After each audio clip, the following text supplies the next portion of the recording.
Bienvenidos a Universo ES. Y es que Diego Enríquez, ex director deportivo de la FedFoot, extiende ayuda al nuevo director deportivo, Diogo Gama, para mejorar la situación que está viviendo actualmente la Sub-20.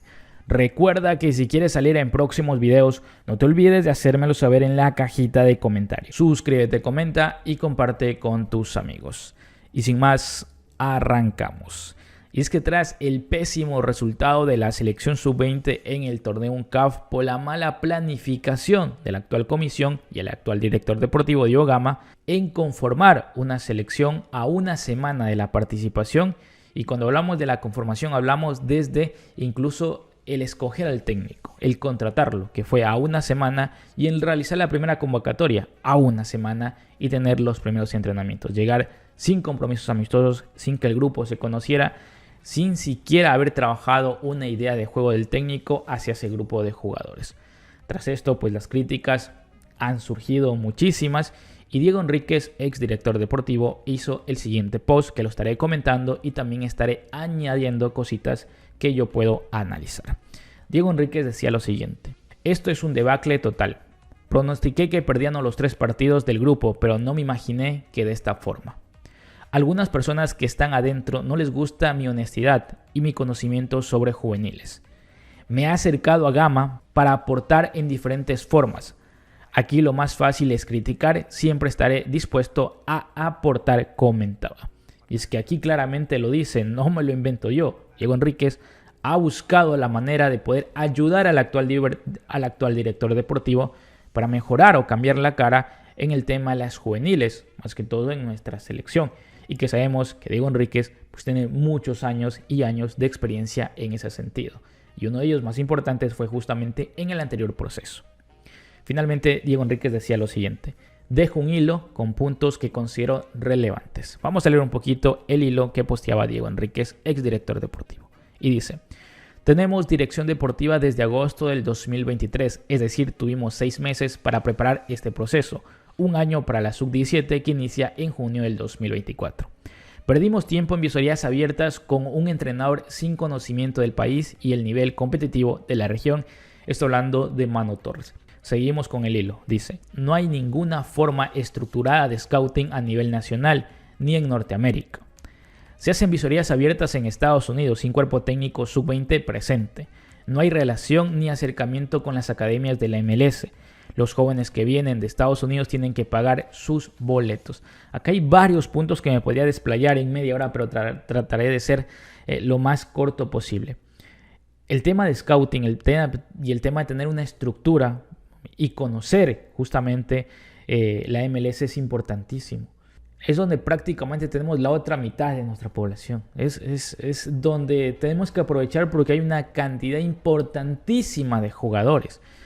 Y en su momento también lo dice Diego, pero en su momento también lo decía Gerson, que no es ir por ir a buscar jugadores a Estados Unidos, es saber dónde ir, dónde están los más competitivos o dónde están esas futuras promesas. Dejar visorías abiertas es por un proceso que de pronto tengas 2 años, porque en visorías abiertas puedes encontrar a 1 o a 2, no a 11 jugadores para una selección competitiva sub-20, que muchos de ellos ya juegan en primeras divisiones de diferentes ligas a nivel mundial. El otro tema que me parece una vergüenza, y yo lo dije, es que los jugadores tengan que costearse, no solo el boleto, sino que sus gastos para representar al país. Eso le toca hacer a los legionarios. Muchos los critican, pero esos chicos tienen que hacer un triple esfuerzo para pedir permiso en sus clubes, porque ellos tienen que gestionarse, incluso el decir me voy, porque la selección no tiene ni esa capacidad de tener una relación, como le decía Diego Enríquez, un acercamiento con las academias o equipos del MLS para facilitar esa salida del jugador y que pueda llegar a esta participación.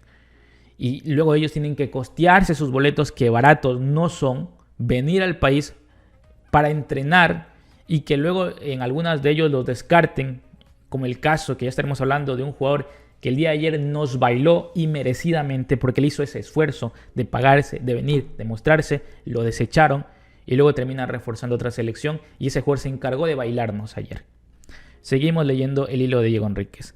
Si pierde aún más tiempo en diciembre, que los jóvenes están con menos compromisos y no hay entrenamientos ni amistosos, o sea, en tiempos cuando se podía llamar a una cantidad importante no lo hicieron, ni siquiera del área local, mucho menos de legionarios. Seguimos.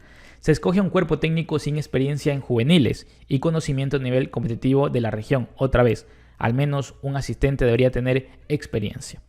Ayer me criticaron mucho cuando yo dije que esta responsabilidad sí es de la dirección deportiva, del director deportivo Diego Gama, de la comisión reguladora, pero a eso le sumaron otro problema que fue el técnico, que la toma de decisión del técnico no ha sido la correcta, porque no tiene experiencia en categorías menores, en este tipo de torneos.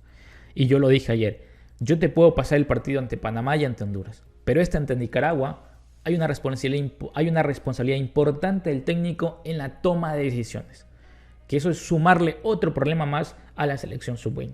Y espero equivocarme y espero que esto cambie de cara ya al proceso eliminatorio oficial para ir al Mundial. Pero a las pruebas y a los hechos me remito lo que está pasando. Espero equivocarme. Yo con mucho gusto subo otro video y digo, me retracto de lo que dije. Porque yo no tengo ninguna vergüenza en decir que me he equivocado, como otros. Seguimos a lo que dice Diego Enríquez. Perfiles con doble y triple nacionalidad ya nos dejan de tomar en cuenta. No hay acercamiento formal ni plan que presentarles. Y esto es una realidad. Uno, por lo que les dije, primero, pésima organización, decirle al jugador, si puedes pagarte, pues excelente, si no, chao, por Dios.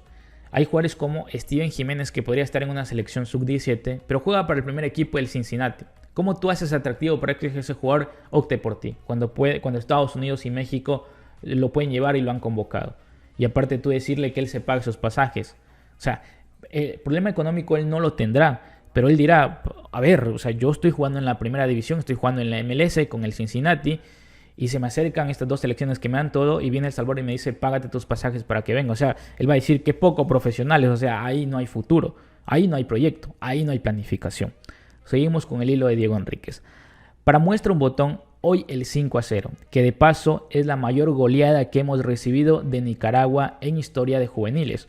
Uno de los goles fue de Francis Castillo, americano nicaragüense salvadoreño del Philadelphia Union, quien decidió jugar para Nicaragua. Bueno, él en su momento estuvo para el Philadelphia Union, pero actualmente está en Alemania, en la academia del Schalke 04 y tiene ofertas formales para terminar ese proceso en la academia del Schalke 04 e incorporarse a la categoría sub-19 o sub-20, si no me recuerdo, del FC Colonia y de otro equipo de Alemania que se me va el nombre. Bueno, este chico, lo que les decía y ya les había adelantado un poquito, él vino para el proceso de la sub-23 o la sub-21 que jugó esos Juegos Centroamericanos y el Caribe, que dirigía Kiko Enríquez. Y que en su momento no quisieron optar por legionarios y ahí estaba esta comisión normalizadora. ¿Y qué pasó? Él vino desde Alemania, se pagó sus pasajes, vino para que lo vieran y finalmente acá lo descartó Kiko Enríquez y todo ese proyecto que llevaba a la selección en ese momento para esos Juegos Centroamericanos y el Caribe. Acá se lo descartó.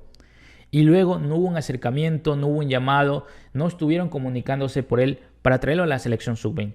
Claro, Nicaragua vio jugador que está en Alemania, se contactaron y lo llevaron. Y ese jugador el día de ayer se encargó no solo de marcar el gol, porque hizo asistencia, creo que hizo un par de asistencias y fue relevante o fue el copartícipe, fue el que orquestó esa goleada, porque ayer la sudó para demostrar que él estaba en un nivel competitivo y que era El Salvador el que se había equivocado en haberlo descartado en un inicio de nuestra selección. Y fue a reforzar. A ver, y muchos me comentan, ¿qué importa que este jugador no venga? Porque no siente, etcétera. No, ese no es el problema.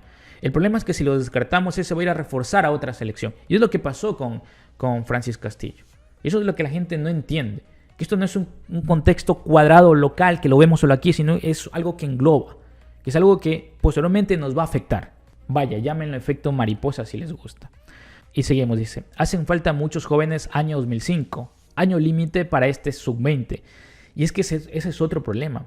Cogieron a esa base de la selección sub-17, que si bien hizo un proceso interesante en esa pasada sub-17, que era un partido de poder ir al Mundial ante México, pero no se le dio seguimiento. O sea, esa 17 no se la siguió trabajando por meses, por años, no. Se olvidaron de esa sub-17 y como ahora necesitaban salir rápido de este problema, los convocan. Y algunos chicos son muy jovencitos que recién están culminando sus 17 años, entrando a los 18, están culminando un proceso de formativa recién para empezar en un proceso más profesional que muchos de los sub-20 ya deberían estar en ese proceso, ya deberían ser jugadores considerados profesionales. Y que se hicieron eso porque dijeron qué jugadores tienen más partidos en selección. No por la capacidad incluso de algunos que tenían, Porque vimos que Francis Castillo estaba superior a los laterales que tenemos nosotros actualmente, a los extremos que tenemos. Como un par de jugadores que no quiero dar el nombre porque ellos no son los culpables, ¿sí? Pero claro, como estos chicos tenían más partidos a nivel de categorías menores, pues optaron por ellos, porque ya se conocían o porque ya tenían partidos en selección. Pero si hablamos de nivel competitivo, Francis estaba por encima de ellos. Pero se equivocaron en los puntos para poder hacer la convocatoria también. Seguimos con el hilo de Diego Enríquez. Difícil momento para nuestras selecciones juveniles. Hemos tenido talento, tenemos y tendremos, pero sin estructura no funciona. Los menos culpables, los jugadores. Lo que decía, por eso no quería dar nombres anteriormente. Para finalizar, la vara de los procesos de anteriores que creamos han quedado alta. No solo por resultados, sino por forma de cómo construimos selecciones juveniles. Como salvadoreños siempre estaré dispuesto para aportar desde mi comentaba pues Diego Enríquez. Quiero puntualizar en esta última parte que dice la vara de los procesos anteriores que creamos ha quedado alta. Mucha gente sigue diciendo, no, pero no clasificaron al Mundial. ¿Y hace cuántos años venimos clasificando al Mundial? Ojo que Gerson Pérez no es que tuvo 6-7 meses, creo que tuvo 3 o 4. Tampoco se tuvo mucho tiempo y conformó una selección altamente competitiva, llegando a 2 finales, una del torneo Dallas Cup y otra del UNCAP. Ya si me vas a pelear y me decir, pero no clasificó al Mundial, perfecto. Pero te llegó una final del UNCAP. ¿Y qué hemos hecho ahora? Estamos peleando por no quedar en el último. Ya si a ese punto cuadrado tú no entiendes o no razonas, es muy difícil que la gente cambie esa mentalidad, porque así seguramente sigan pensando nuestros dirigentes. No clasificó al Mundial. No, carajo, pero te llevó una final del UNCAP. Fue competitivo. Creo que hasta el minuto 80 estuvimos ganándole a Costa Rica hasta que nos remontara. Y si bien no se la ganó, se llegó hasta la final. Pero ahora, ¿qué hemos hecho? Estamos peleando por no quedar en el último lugar. Ya si en ese punto no reconoces que la vara sí la dejaron alta, sinceramente estamos perdiendo el tiempo. O sea, y sinceramente debemos evaluarnos como aficionados. Y por más que no nos parezcan los Pérez, por más que no te agraden los Pérez, hay que reconocer lo que se debe reconocer. Porque si no reconocemos, le estamos dando más paja a los dirigentes para que se sigan justificando y sigamos en este racha de conseguir malos resultados. O en esta debacle del fútbol salvadoreño. Y otra cosa, cuando hablamos de procesos, agarró en 3 meses y te llevó a 2 finales. Lo más correcto era darle continuidad. Porque tarde o temprano te iba a ganar una final. O tarde o temprano te iba a clasificar al Mundial. Porque de eso se trata la continuidad. ¿Tú crees que, por ejemplo, ahora Colombia, Ecuador, otras selecciones que vienen creciendo en categorías menores, cuántos títulos tienen esas selecciones? ¿Tú crees que porque ya empezaron el proceso, ya ganaron un Mundial, ya ganan todos los sudamericanos de la categoría? No. Empezaron llegando a cuartos, empezaron haciendo un buen proceso de fase de grupos y luego, a pesar de que se quedaban en la segunda ronda, hicieron un buen proceso de fase de grupos. Empezaron paso a paso. Empezaron cosechando poco a poco victorias hasta finalmente conseguir una sudamericana. Ecuador recién hace 3 o 4 años consiguió una sudamericana de la categoría, teniendo jugadores categoría sub-20 jugando en equipos del primer mundo. ¿Sí? A pesar de eso, recién hace 4 años consiguió una sub-20. Y consiguió un 3er lugar en un mundial. Y Colombia igual. Colombia no es de las selecciones que más tiene, pero son las que mejor trabajan en categorías menores. Pero no es que les sobran los campeonatos sudamericanos sub-20 o los mundiales ganados por Colombia. No, porque tienen que ir paso a paso. Porque es dándole continuidad a un proyecto hasta poder conseguir ese objetivo final. Acá porque se conformó bien una selección, porque se hizo un trabajo bueno en 3 meses con esa selección sub-20, se llegaron a 2 finales. Acá dicen que por no haber clasificado a ese mundial ya es malo Gerson Pérez o no sirvió el proceso. Mentira, porque si le dabas probablemente 6 o 7 meses o le dabas continuidad a ese proceso, tarde o temprano te iba a clasificar. Y a los hechos me remito. ¿Qué está por quitarle ese proceso? Hoy peleando en el último lugar del UNCAF. Peleando el último lugar del UNCAF. ¿Sí? Si ya ahí no te das cuenta, si ahí no razonas, si ahí no sos consciente, qué difícil como aficionados. Porque seguramente más de uno lo comentará, más de uno volverá a la misma. No clasificamos al Mundial. ¿Qué hicimos? ¿Qué hicimos para exigirle a Gerson Pérez? ¿Qué hicimos para estar obligados en esa anterior sub-20 ir al Mundial? ¿Qué habíamos hecho? ¿En qué nos respaldamos para esas exigencias? En nada. Porque tampoco es que de ahí a acá se ha mejorado mucho en el proceso de selecciones menores. Lo que se hizo en ese momento es que con Diego Enríquez, con Gerson Pérez, con un trabajo correcto, con un trabajo inteligente, con un trabajo de acuerdo, potenciar, tapar las deficiencias que teníamos y seguimos teniendo y los problemas que hoy tuvo Juan Cortés, los tuvo Gerson Pérez, pero con un trabajo mucho más inteligente, más coherente, más correcto, más verdadero, se logró ese objetivo. Y que si le dabas mucho más tiempo, tarde o temprano, ibas a conseguir ese añorado objetivo final que hubiera sido clasificar al Mundial. ¿Qué quiero llegar con esto? Que los procesos se deben respetar por el tiempo determinado. Por supuesto, hay que ponerse objetivos, hay que ponerse metas, hay que ponerse actividades y tareas que deben irse cumpliendo. En base a eso vamos a ir criticando. En base a eso vamos a ir evaluando. Porque tampoco es dejar un proyecto 2-3 años cuando necesitamos resultados a corto, mediano y largo plazo. Pero esos resultados hay que saberlos posicionar. Hay que saber qué resultados hay que obtener en esos tiempos determinados. Sin más, yo me despido. Chao, chao.